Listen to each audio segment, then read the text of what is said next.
Salut! Ok, la programmation c'est pas forcément quelque chose de super évident. Quand on y pense un petit peu, on a des exemples étranges et des représentations partielles et particulières des programmeurs dans la pop culture. Il est souvent représenté seul, chez lui, c'est un geek reclus, etc. etc. Le programmeur il a pas forcément une super bonne image, et un peu tout ce qu'il fait n'est pas forcément très compréhensible. Pour n'importe quelle personne à n'avoir jeté un œil qu'une ou deux fois dans un programme même simple, et bah ça peut s'apparenter un peu à de la magie. Et c'est d'ailleurs pas pour rien qu'on parle de langage de programmation. C'est vraiment différents langages qui ont leurs propres règles syntaxiques. Après, même pour quelqu'un qui connaît un peu le code, la syntaxe d'un langage à un autre peut paraître carrément bizarre. Par exemple, ça m'a fait super bizarre de voir la syntaxe d'un if dans Notion quand je l'ai utilisé la première fois. La première fois que j'ai essayé, j'ai cru que c'était du JavaScript classique, et en fait pas du tout, c'est plutôt un framework. Il y a quelques temps, je suis tombé sur un topic Quora sur le pire langage de programmation. Après, j'ai juste survolé les réponses, il y en avait qui énonçaient le JavaScript, d'autres le C#.net.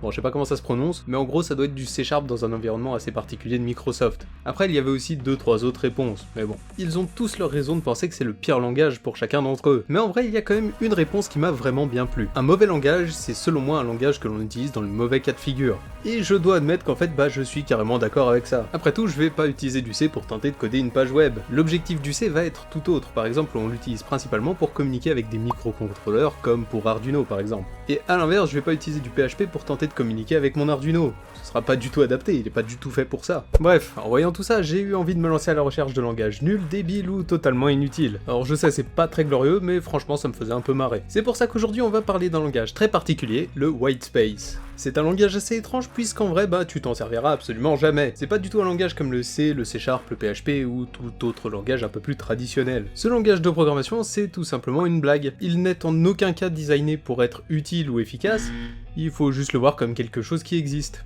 Et qui est un petit peu marrant aussi. En même temps, d'après Wikipédia, ce langage a été créé par Chris Morris et Edwin Brady de l'université de Durham. J'espère que ça t'aide parce que moi pas trop, je vais être honnête. Mais surtout, il a été diffusé le 1er avril 2003 pour sa première version, même si je pense qu'il a pas beaucoup évolué depuis. Bref, aujourd'hui j'ai un but bien précis, c'est d'écrire une phrase relativement simple en whitespace. Mais pour pouvoir faire ça, il me faut des connaissances que bien évidemment je possède pas vraiment. Donc logiquement il faut que je commence à apprendre le whitespace. Alors je vais pas prendre en main la totalité du langage, faut pas déconner quand même, mais ça me fait quand même un petit peu rigoler de savoir à peu près comment ça marche. Donc pour comprendre son fonctionnement, j'ai tout simplement cherché whitespace programming sur YouTube. Et grâce à ça, je suis tombé sur deux vidéos qui m'ont quand même pas mal aidé. La première explique le fonctionnement global du whitespace et elle est super intéressante. Et elle est surtout très intéressante si on s'intéresse beaucoup à ce genre de langage. Alors du coup, comment se compose le whitespace? Eh bien il n'y a que 3 caractères possibles: espace, tabulation et le retour à la ligne. Donc espace, tab et entrée. Alors ça paraît pas beaucoup, mais c'est vraiment tout ce qui est nécessaire pour commencer à utiliser ce langage. Et à part ces 3 caractères, absolument tout le texte qui pourra être utilisé en parallèle sera considéré uniquement comme un commentaire, il ne sera pas du tout compilé par le programme. Si par exemple j'écris survel dans mon code, eh bien ce sera compté comme un commentaire. Si j'écris une phrase plus complexe comme abonne-toi si jamais tu as aimé la vidéo, chaque espace dans cette phrase sera interprété comme du code et chaque caractère sera considéré comme un commentaire. Donc pour pouvoir générer des commandes en whitespace, on utilise le binaire, donc des 0 et des 1 pour pouvoir faire quelque chose avec. Donc le caractère espace c'est considéré comme un 0 et le caractère tab c'est considéré comme un 1. Après pour pouvoir indiquer la fin de la commande, on utilise entrée, donc le retour à la ligne.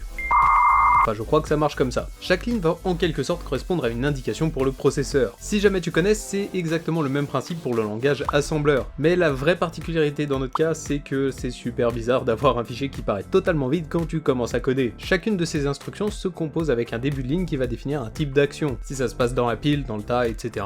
Après ça, c'est des infos qui sont peut-être légèrement trop longues à expliquer pour cette fois. Après, c'est pas très grave puisque la plupart des choses qu'on va faire avec ce langage, c'est afficher des trucs ou faire quelques calculs basiques. Ou alors absolument rien du tout parce que personne utilise ce langage. Donc au final c'est pas du tout dramatique si t'as pas toutes ces infos.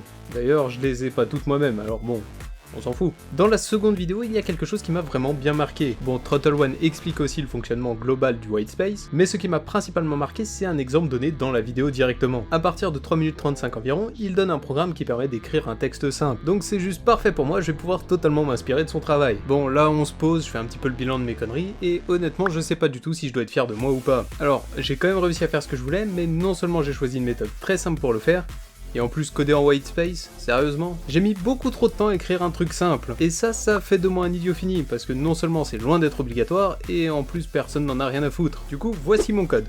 Maintenant voici mon code avec les couleurs, Et maintenant voici mon code en couleur et avec les commentaires. La première chose que je peux dire à ce sujet, c'est que c'est une horreur à débugger. Parce que la réalité c'est qu'avec cette IDE, c'est relou à débugger parce que je sais jamais combien de tables ou d'espace j'ai mis, mais au moins j'ai quand même un petit peu de couleur. Mais si on s'imagine une seule seconde coder en whitespace sur un éditeur un peu plus standard, sans ce code couleur, on les règle comment les bugs du coup? Genre là je te montre mon code directement dans le bloc-notes. Et ben, heureusement qu'on utilise des structures comme le C dans les applications actuelles. Parce qu'en vrai, écrire tout un programme où tu dis stocke la valeur 1, ajoute 4 et écris ça, et ben ce serait super relou, ce serait vraiment infâme à faire. Après pour ce qui est de mon programme, je me suis vraiment pas foulé. Je sais très bien qu'on peut stocker plusieurs caractères dans la mémoire et stocker tout ça sous forme de label, donc en gros une espèce de chaîne de caractères, mais comme j'avais pas du tout envie de faire tout ça, j'ai juste affiché caractère par caractère ma phrase. Pour chaque caractère, j'ai demandé d'entrer sa valeur dans la file et d'afficher les caractères les uns à la suite des autres. Alors c'est une méthode de feignant, je sais bien, mais franchement, entre nous, il y aura très peu de personnes qui auront la patience et la motivation de faire plus. Après, tiens qu'à toi de me faire mentir.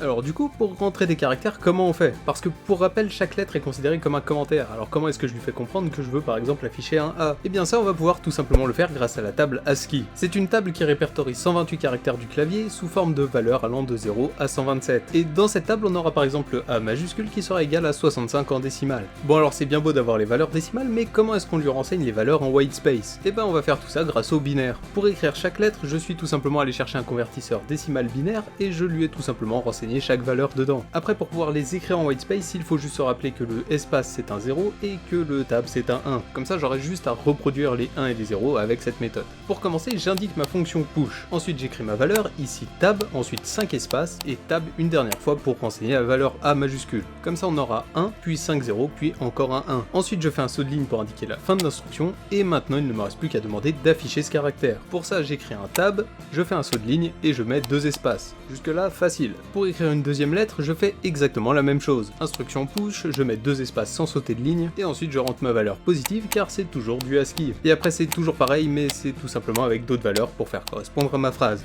Du coup j'ai écrit ça.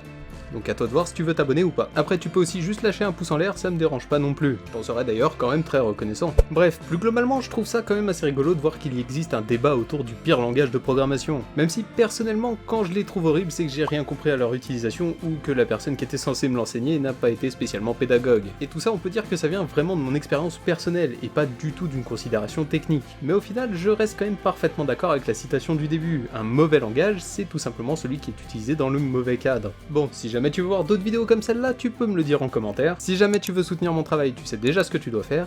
Sinon tu peux aller voir cette vidéo. Moi en tout cas je te dis à la semaine prochaine, c'était Survel. Ciao.